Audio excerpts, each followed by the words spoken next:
Hare Krishna, Krishna Krishna, Hare Hare, Hare Rama, Rama Rama, Hare Hare. All glories to Bhagavan Shri Krishna, Radha Madhava, and all glories to Srila Prabhupada, Jagat Guru Srila Prabhupada, by whose mercy we are able to understand the divine words of Bhagavan Shri Krishna. Hare Krishna, guys. So in this video we'll read verse number 20 of chapter 2. So let's start with verse number 20 of chapter 2. So verse number 20 goes like this. Na jayate mriyate va kadachin nayam bhutva bhavita vana bhuyah ajo nityah shashvato yam purano na hanyate hanyamane sharire.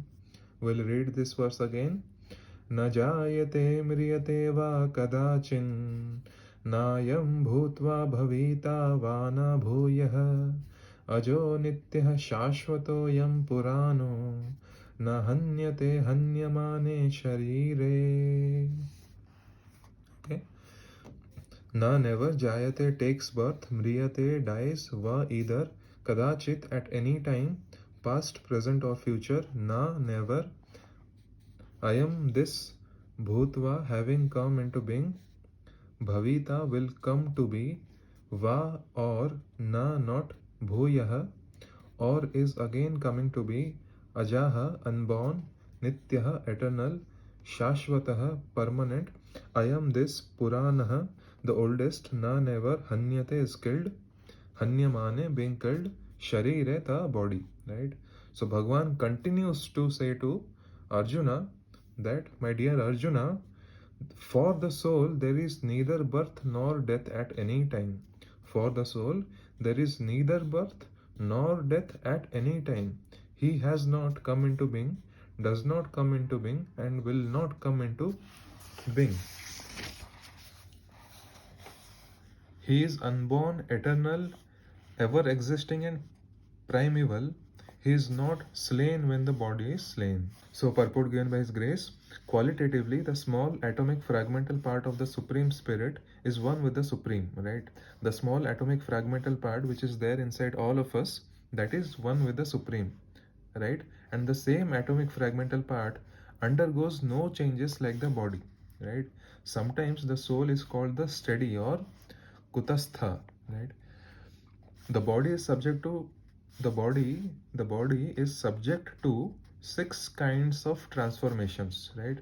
It takes its birth from the womb of the mother's body, first transformation, remains for some time, second, grows, third, produces some effects, fourth, gradually dwindles, fifth, and at last vanishes into oblivion, the final change, right, of the body. The soul, however, does not go through such changes, right? The soul is not born, but because he takes on a material body, the body takes its birth. The soul does not take birth there, and the soul does not die.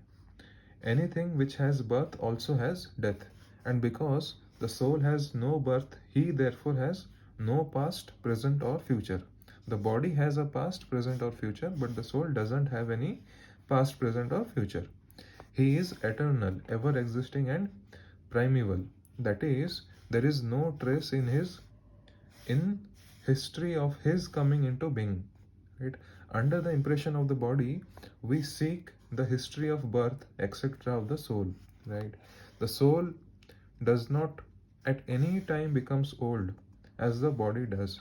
Right? The so-called old man therefore feels himself to be in the same spirit as in his childhood or youth.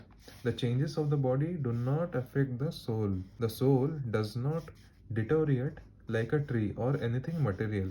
The soul has no byproduct either.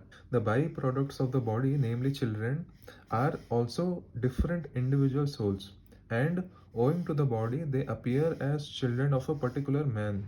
The body develops because of the soul's presence, but the soul has neither offshoots nor change. Therefore, the soul is free from the 6 changes of the body. Right?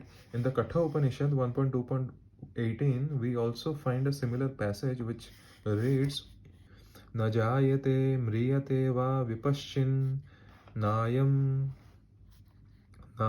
कुतश्चिन्न बभूवो कश्चित् अजो नित्यः शाश्वतो यं पुराणो न हन्यते हन्यमाने sharire. Right?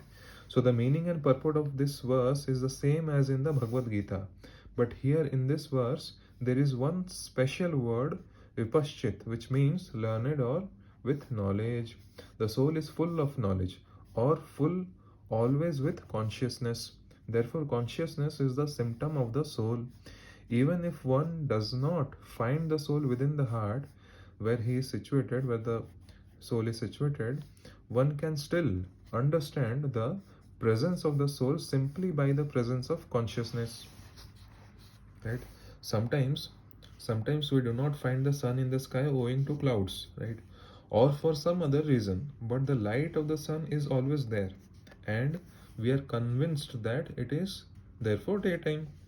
As soon as there is little light in the sky early in the morning, we can understand that the sun is in the sky. Similarly, since there is some consciousness in all bodies, whether man or animal, we can understand the presence of the soul, right? This consciousness of the soul is, however, different from the consciousness of the Supreme, because the Supreme Consciousness is all knowledge, past, present, and future. The consciousness of the individual soul is prone to be forgetful. When he is forgetful of his real nature, he obtains education and enlightenment from the superior lessons of Krishna. But Krishna is not like the forgetful soul. If so, Krishna's teachings of Bhagavad Gita would be useless. Right? So there are two kinds of souls, namely the minute particle soul, Anu Atma, and the super soul, Vibhu Atma. This is also confirmed in the Katha Upanishad 1.2.20 in this way. Anor Anniyan Mahato Mahiyan Atmasya Jantor Nihito Guhayam Tam Akratuhu Pashyati Vitashoka Dhatuhu Prasadan Mahimanam Atmanaha. Right? So, both the super soul Paramatma and the atomic soul Jivatma are situated on the same tree of the body, within the same heart of the living entity, of the living being. And only one who has become free from all material desires as well as lamentations can, by the grace of the Supreme, understand the glories of the soul. Krishna is the fountainhead of the super soul also, as it will be disclosed in the following chapters, and Arjuna is the atomic soul, forgetful of his real nature. Therefore, he requires to be enlightened by Krishna or by his bona fide representative, the spiritual master. So guys, in the next video we'll continue from verse number 21.